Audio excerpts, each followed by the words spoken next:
Imana izamfashe nta sinzongere kubona undi watereye impeta nako batereye ivi ego hagati yawe na Kimenyi ukahita ubyuka ukabona banjyanye. Ibyo bintu rero birashoboka, ibyo bintu birashoboka. Yego kwa uduciye intege turi ku isi se, rega ku isi nta kintu kidashoboka.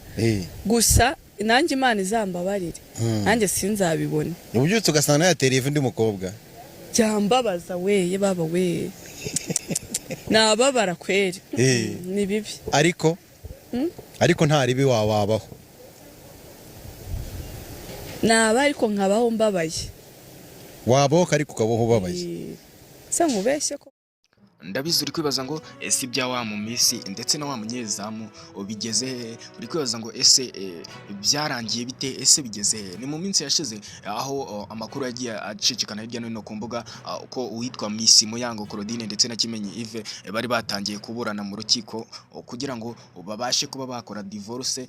Ibi ngibi byabaye rero mu cyumweru gishize aho hari ku itariki 14 ya Kanama muri 2023. Uyu Miss Muyango wabaye Miss mu mwaka wa 2019 aho ni mu gihe bizwi yuko bari bamaze iminsi 953 babana nk'umugore n'umugabo. Akaba rero ku itariki 14 Kanama 2026 mu cyumweru gishize aribwo bwa mbere binjiye mu rukiko bajya kuburana, ariko bikaba amakuru avuga yuko urubanza rwabaye igihe gito cyane gishoboka. Kuri ubu rero ngo ni Miss Muyango dutangiranye amagambo yavugaga mwayumvishije yuko byashoboka, yigeze kuvuga ko byashoboka cyane ko yatandukana n'uyu Kimenyi. None rero akaba ariho biri kugenda bishyira mu rukiko rero aho Muyango Claudine ndetse na Kimenyi Yves bagiye mu rukiko rw'ibanze rwa Gasabo aho baburanye ku bijyanye no gutandukana kwabo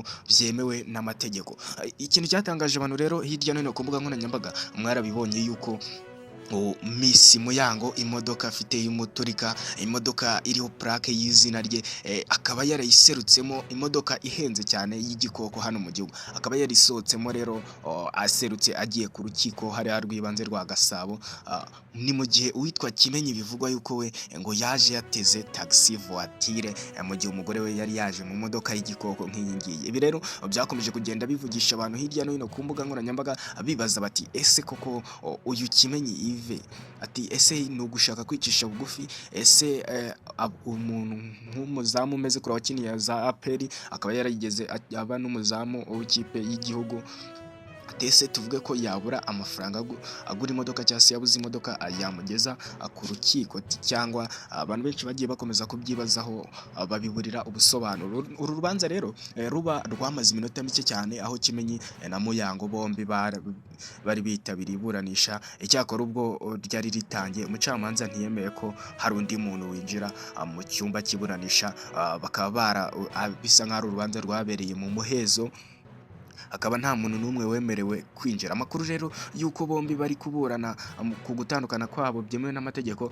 aje nyuma y'iminsi mike havugwa ko umubano wabo wari umaze iminsi uhagaze nabi, ndetse ko bamwe bakaba baranavugaga ko bamaze gutandukana. Ibi rero ritubuza n'ikiganiro cya Who is my date today, akaba ari ikiganiro Muyango yakoraga ku rubuga rwa YouTube cyakurikirwaga n'abantu benshi cyane, aho yajyanaga abagabo cyangwa se abasore bagiye batandukanye akabajyana kuri date. Ngibi bakaba abantu hirya no hino bari guhisha bavuga ko nabyo bishobora kuba biri mu bintu byateye kuba Kimenyi yakwivumbura avuga ati ngewe ibisimba ishaka, avuga ati ngewe ibisi nabishobora kuba ndi kumwe n'umugore wirirwa ajya ku madeti n'abandi bagabo cyangwa se n'abandi basore ansize hano mu rugo. Rero ikinyamakuru igihe kigeze kugirana muri icyo gihe urubanza rwabaga cyagiranye ikiganiro n'uwitwa Pionika uzwi cyane mu bakoresha umuyoboro wa YouTube hano mu Rwanda, wari witabiriye iburanisha, akaba yaravuze ko urubanza rwabereye mu muhezo ndetse ko nta muntu wari wemerewe kwegera hafi ngo. Yagize ati